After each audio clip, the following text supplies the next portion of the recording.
Back in the early days of making YouTube analysis videos, I feel like everybody was always trying to make the most comprehensive review they possibly could, while also keeping it under 15 minutes and funny, thinking no one would watch it otherwise. I helped to push for longer and longer analysis videos just so that we could pack more and more detail into each of them and not worry so much about being funny or lighthearted, not taking very long. But something I struggled with for a long time, racking my brain, was over how to make the ultimate Evangelion analysis video. After all, it was easy enough to look at the mechanics of a working comedy like Konosuba, celebrate it for 6 minutes, and never really feel the need to talk about the show in any further depth.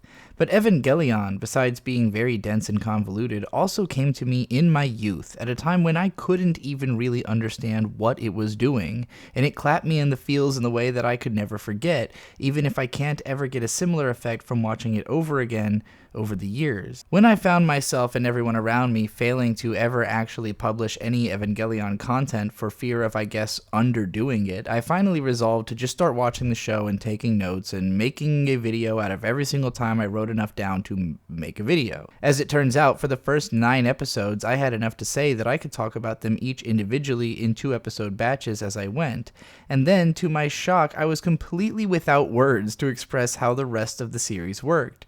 Because in all the ways that I had been celebrating it up to that point, it kind of started breaking. Evangelion is an odd series. It feels lopsided, incomplete, and bothersome in ways that are so obvious even its creators kept trying to fix it, before finally realizing that there was never a way to make Evangelion more perfect than it was, because nothing is actually perfect. Early into my writing about anime, I published a video called Art is All About Pressing Your Buttons, as a means of explaining why I gave such a glowing review to Log Horizon, minimizing its flaws and going on about its strengths, while having the opposite take on Sword Art Online. As I put it then, I can always recognize the flaws in a good thing and the positive traits of a bad thing, but those are not the aspects that stand out and grab my interest and my thoughts, giving me something to say about the show. It's not really my place to try and collate or summarize the words of other fans and critics in stating my opinion. Rather, it's the responsibility of the viewer to expand their viewpoint on a series by listening to more than one perspective on it if they actually care for a rounded view of a thing. Now, back when I was planning my own Ultimate Evangelion mega video, my original idea was to interview fans of the show in a podcast format about each episode, and then write a novel-length video based on everything that I'd learned from talking to those people. Which I still think is a cool idea for a project, especially if you could actually get like staff who were involved in the show onto it. But ultimately, that was way above my organizational skill level, and it still would be if I had an idea like that today. All of this effort towards the idea of an Evangelion video is mostly because I had this feeling back then that Evangelion was simply out of my depth. I hadn't really rewatched the show in full since I had first seen it at 14, and frankly I could only remember about 4 scenes from that original viewing.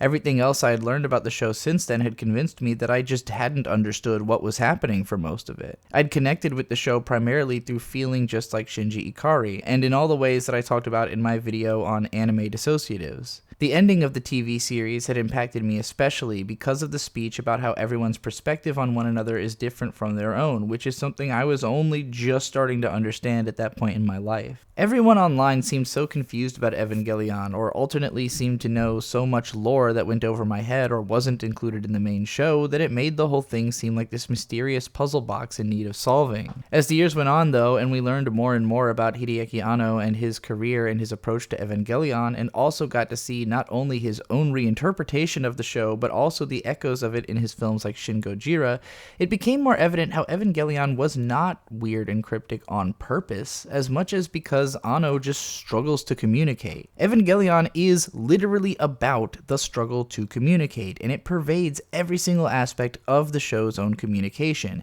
It is struggling to communicate, and the result looks just fucking unbelievably painful. We have to keep in mind, of course, that Anno did not personally draw Evangelion, although he did storyboard a lot of it and animate some of its cool explosions and stuff, but Anno's drawings of technology and his storyboards of people are not similar. Most of the hypercompetency recognizable in Eva that makes it so loved by nerds is expressed in mechanics, ridiculously detailed and accurate portrayals of military vehicles and equipment, meticulous framing of every shot to maximize the emotional force of the images in a gorgeously realistic world with just enough sci-fi edge to captivate the core appeal of Evangelion on a visual level. Also, in spite of the very anime-esque character design, you've also got all these production IG animators who are trained in realism animating these characters as though everything was happening in reality, until it very clearly isn't. Even on a technical writing and directing level, I think Evangelion is incredibly defensible in spite of its general weirdness. In the same way that I talked about in my video about why anime is weird, I think that Evangelion is only possible because it makes sense on some level to a world that already had Mobile Suit Gundam, Space Runaway Ideon,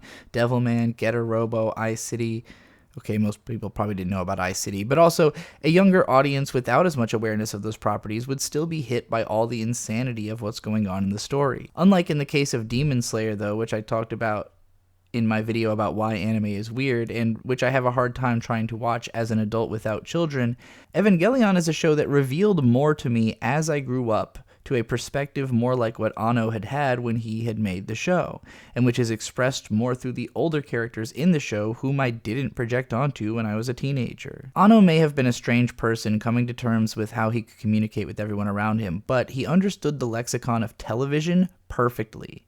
Evangelion is layered with interwoven subplots surrounding complicated characters whose intentions, when revealed over the course of the second half of the show, essentially explain what's really going on. And this is what made it so much harder for me to talk about the second half as compared to the first. Suddenly, all of the stuff that makes Evangelion great seems obvious in the second half.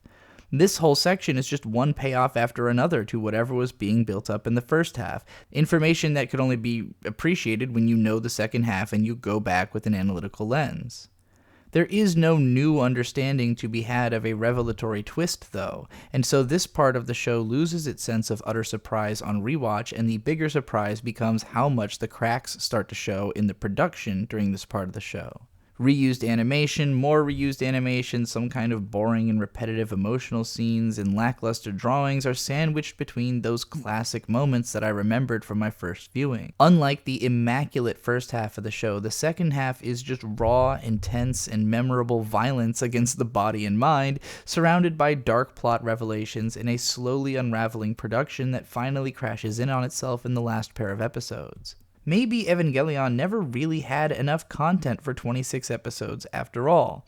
I don't think the second Rebuild movie was wrong to condense 12 episodes of the show into about 2.5 hours, and then for the others to focus on expanding the apocalyptic ending, although I'm also sure that the third film could have been handled a lot better, but I already made that video. Eventually I showed Evangelion to other people, and eventually I got to a point of feeling like I had a firm grasp on the show, but also I don't really know where to start and end with breaking down what I think is going on with it. Because it meant so much to me as a teenager, I have a kind of nostalgic love for the series that makes it more of a favorite than it might be otherwise, but I wouldn't fairly say that I think Evangelion is more deserving of endless obsessive analysis than other great anime, such as those that Anno himself studied endlessly, like Yamato, Gundam, and Ideon, and also all of the greatness to come since, like Serial Experiments Lain, Fooly Cooly, Kill La Kill, Shirobako. I know I could just keep finding more things to say about these shows if I tried, but the thought of trying to sit down for a while and collect every conceivable thought about them to be put into one ultimate super video isn't necessarily appealing to me. I've changed enormously over the years that I've been talking about media, and my understanding of the media that I talk about evolves all the time. Had I written the most complete analysis of Evangelion that I could have in 2014, I would have found it to be woefully incomplete when I then revisited the show in 2018, or if I were to try and write the same thing today in 2025. Also, Evangelion has not gone anywhere. I think it's beginning to settle in on a cultural level that the internet has preserved the past as present for anyone that stumbles into its moment. If something is beloved, it's just going to stay beloved until everyone who loves it is dead. And if it's really loved, then people are going to do everything they can to make other people care about it for as long as possible. I think it's fair to say nearly 30 years since the show debuted that Evangelion has stood the test of time so far. I titled this One More Evangelion video, tantalizingly implying that it could either be my last one, like only one more, or possibly just, one more, like another. Obviously, it's the latter, because I couldn't have any way of promising that I would never make another Evangelion video unless it was some weird matter of principle, which I don't really do that kind of thing. I do, however, love repackaging unfinished content, and so for the rest of this video, I'm going to read you the most recent attempt that I had at making a mega-sized Evangelion video, which amounted to 5 pages, written at a rest stop in Arkansas in the rain when I couldn't sleep in February of 2023. Okay, here's that now. If it is possible to say too much about Evangelion, then that threshold was crossed more than 20 years ago. In spite of its reputation as one of the most influential and important animated series ever to come out of Japan, it is mostly fair to consider Eva as the most controversial anime of all time. The people who love it are obsessed with it, and everyone else either hates it completely or is kind of indifferent about it. The series is by no means for everyone. In fact, I think it's fair to say that only certain kinds of people are going to connect with it at all. Evangelion is more experience than story, and by this I mean that the narrative compelling the action is so batshit insane and explained in such a backwards order that the people who just want to know the story are likely going to be frustrated and disappointed with the viewing experience. Most of the story's underlying logic exists only to justify the core design elements and themes which creator-director Ano Hideaki-san wanted to explore with the show. For instance, it makes more sense to explain that the Evangelion robot units had to be piloted by teenagers because of the meta-commentary the show intended to provide about anime fans and the nature of mecha TV shows than it does to explain, as the text of the show does, that the robots had to be made out of the mothers of the pilots and that the only available mothers had been children immediately following Second Impact 14 years ago, or that younger people are more psychologically malleable to meet the needs of the technology, which only had to be written to work that way because it compels the themes of the story. Just on the face of it, the universe of Evangelion, while internally consistent for the most part, could only have been dreamt up as the justification for the core design elements. That is to say that the decision to make the main characters 14 years old obviously came earlier into the show's plot development than did the explanation contextually for why such a thing would be necessary. And also, that explanation gives us a lot less to talk about than the things which having teenage protagonists allowed the writing staff to explore thematically. Evangelion discussion has a tendency to spiral through different realms of understanding by different audience members. Some people focus a lot more on what literally happens in the show, and others on what it feels like as an experience, for good or ill. A lot of people project their own ideas and expectations onto the show, and others reject aspects of what is evident in the story to choose their own interpretations. Art is always as much a mirror as a portrait, and Evangelion is specifically designed to make the audience think about themselves and their place in the world as much as it is made to intrigue and to entertain. I liken the creation of Evangelion to an act of aggression, and of the Rebuild film series to a sort of an apology and attempt at reconciliation that didn't really work for everybody. In both cases, as much directed at the creator's self as directed at anyone watching the show. Ano-san was an angry, bitter, lonely, and angsty person when he made the original series, and I think it might be hard to get much from Evangelion if you don't share many of those feelings. Emotional isolation is perhaps the single most fundamental theme from which sprung the original show, and only by the time of the very last Rebuild film do I think that Eva became a labor of love from an honest and understanding perspective. In its long life, the series has reflected the shifting feelings of its creator towards himself and towards his audience, and as such, it almost cannot feel truly conclusive, even as much as the end of Evangelion and as 3.0 plus 1.0 both attempt to be conclusive. I don't think we've seen the last of Evangelion at all, and as long as Ano-san is still alive, I am never going to be convinced that he won't leave more of his feelings on the pages of this mega franchise. Again, it may be impossible to say as much as could be said of Evangelion on the whole. I mean, are we talking about the original show or the series of sequel films? Are we talking about character designer Sadamoto Yoshiyuki's full-length manga adaptation that took more than a decade to publish? Or even maybe discussing one of the nearly dozen alt-universe manga tie-ins? Are we talking about the light novels or the video games with their own questionably canonical explanations of the series lore? Are we really talking about one of the all-time most successful pachinko gambling franchises? Are we talking about a franchise that has its own amusement park, its own train, its own town, horse racing and shaving commercials, merchandise of every imaginable kind? How do we even begin to talk about Evangelion holistically? How can we even claim to understand something which must have had so many different forms and changes throughout its development? Major decisions made all along the way to shape the version that we were going to see, without mentioning the endless possibilities left on the cutting room floor, or which never left the minds of the creative people involved with it, or even the understandings in audience minds which have never been shared. How do we come to terms with the fact that the Evangelion in my mind and the Evangelion in your mind are not the same, and that there is no amount of words that can be shared between us ever to make those understandings the exact same? We do so by recognizing that the show has always been built around that exact question. And so, like a snake eating its own tail, the Ouroboros of Evangelion analysis is endless. A clever lyric from a very famous song once stated that the beginning is a very good place to start, but where really is the beginning? Is it when the audience first has a chance to encounter the story, or does it begin when the germ of the idea starts to grow in the creator's mind?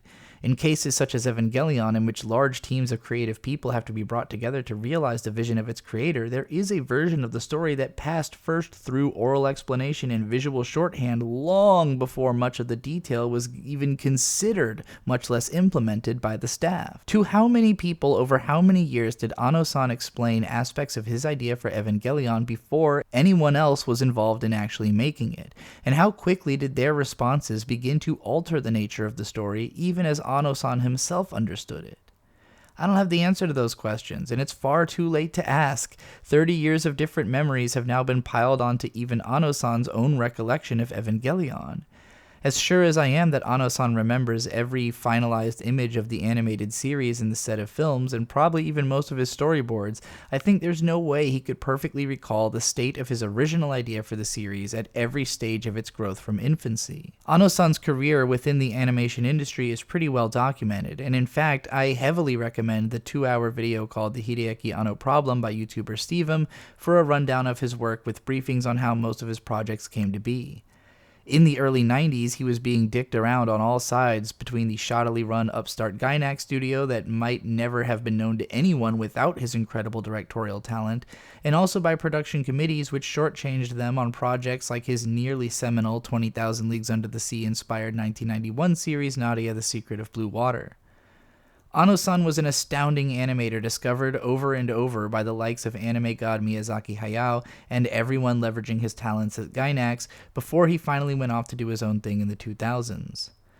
By all accounts, the first decade of his career was amazingly intense, and only possible because Ano was himself an incredibly intense dude, sleeping in the studio because he kept getting kicked out of apartments and hardly figuring out how to communicate emotion even within artistic media. If you've never seen his actual artwork, it tells you a lot to compare the stupendous detail of his machinery and effects animation against his draft-quality character artwork.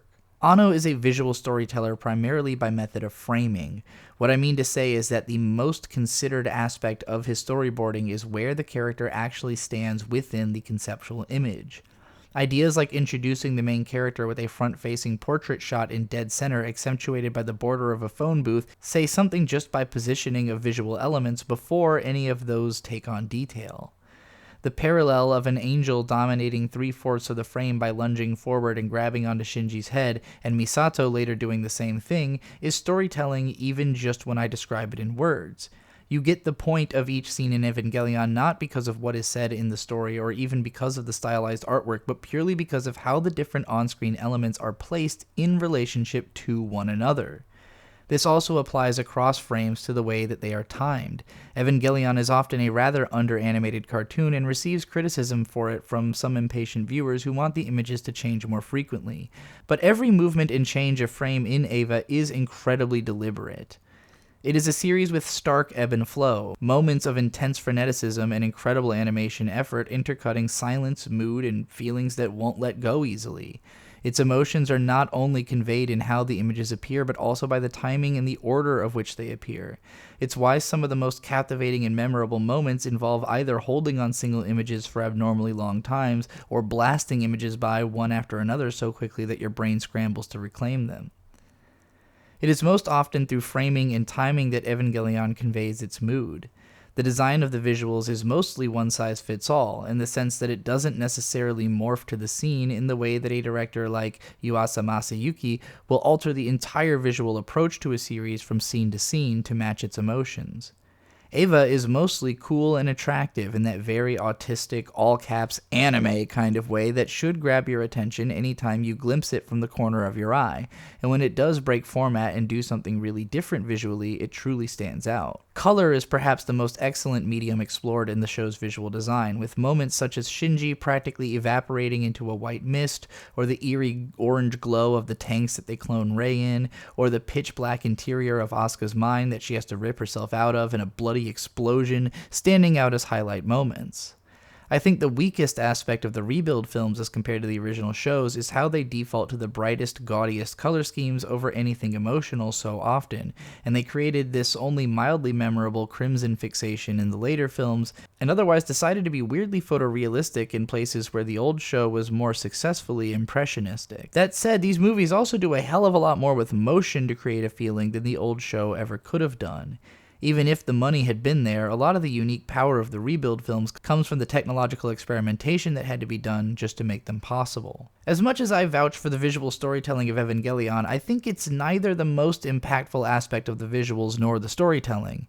By far, the designs and personalities of the characters are the farthest reaching influences of Evangelion and the primary mechanisms by which it engenders obsession. In particular, the three Evangelion pilots of the original series, Ikari Shinji, Ayanami Rei, and Asuka Langley Soryu, are among the most very iconic and impactful animated characters of the 20th century. And while I will need to break the whole show apart to really get into the bones of what makes each of them great characters, I think the immediate, obvious, surface level appeal of each is actually what matters the most in making them so outrageously popular. Ikari Shinji is one of the most unique literary characters in that he doesn't particularly want to live. This isn't to say that he desires death like Yui Hiro from Gundam Wing, but rather that he isn't really compelled to seek life and the propagation of himself as innate purpose. He is indifferent to the state of existence and only orients himself towards certain goals when they become interesting, before often abandoning them when they become more effort than he thinks they're worth. It's understandable that Shinji is hateable to so many people because he frequently abandons the overall cause of saving the fucking world purely for personal, emotional reasons. But from his perspective, the end of the world isn't necessarily less inviting as a prospect than being made to go on living inside of it, especially if survival necessitates his immense suffering, often at the hands of the people that he's supposed to be trying to save. Why should he fight for anything if there's no tangible benefit to him for letting everyone else live, and overwhelming odds that his suffering will be for naught and the angels will just win anyways? What's really in it for Shinji if life just sucks and isn't a worthwhile end goal? Even still, from the start there is a pervasive sense that Shinji does not like himself being that way. He's trying to find meaning and purpose in a world of absurdity that constantly teases him with the availability of happiness before yanking it away and punching him in the face. The series starts when he thinks his absentee father needs him, only to be disrespected and told he's replaceable. He takes up the fight out of sympathy for the barely surviving Rei, but he doesn't even receive her gratitude until he proves himself at least close to capable in the way that his father is. He coasts for a while on the sprinkles of goodwill from her and Misato and his schoolmates, but then he gets sidelined by the arrival of Asuka, who bitterly hates his guts, especially for showing her up whenever he does something good. Add to all that the physical and psychological torment of fighting the angels, and even those who despise Shinji for failing to see beauty in life or appreciating the opportunities that he has, must appreciate that actually putting yourself through so much pain just for the sake of perpetuating the painful experience of living is more than most people could ever deal with. If you've ever had an experience you just wanted to end, you can understand how the entire world's existence could have become that way for Shinji. So what the hell is the point of living if it has to be like this? It doesn't have to be like that, of course, but figuring out other possibilities is an act of imagination beyond most of Ava's cast. Gendo is the only person on Earth with any real plan for surviving the angel attacks, and if anyone working for him really understood his intentions, they would probably be working against him. Shinji understands implicitly that his father is not a good man because he's never really raised his own child in the first place, but Shinji was always told that his father was doing important work, so he wants to believe that Gendo is actually a good guy, which is why he's so disappointed by the reality of Gendo's whole operation. Everyone might have been better off to see things more Shinji's way and to understand that someone who's willing to sacrifice teenagers and their moms to Lovecraftian alien technology isn't thinking like a person and probably shouldn't be trusted. And that's as far as I got into that script. That was my most recent attempt at a super long form Evangelion analysis, truncated at 5 pages. I'm sure much more could be said about this show. Anyway, let me know what you thought in the comments. Thanks again for watching my channel, and always remember to never forget, Evangelion forever.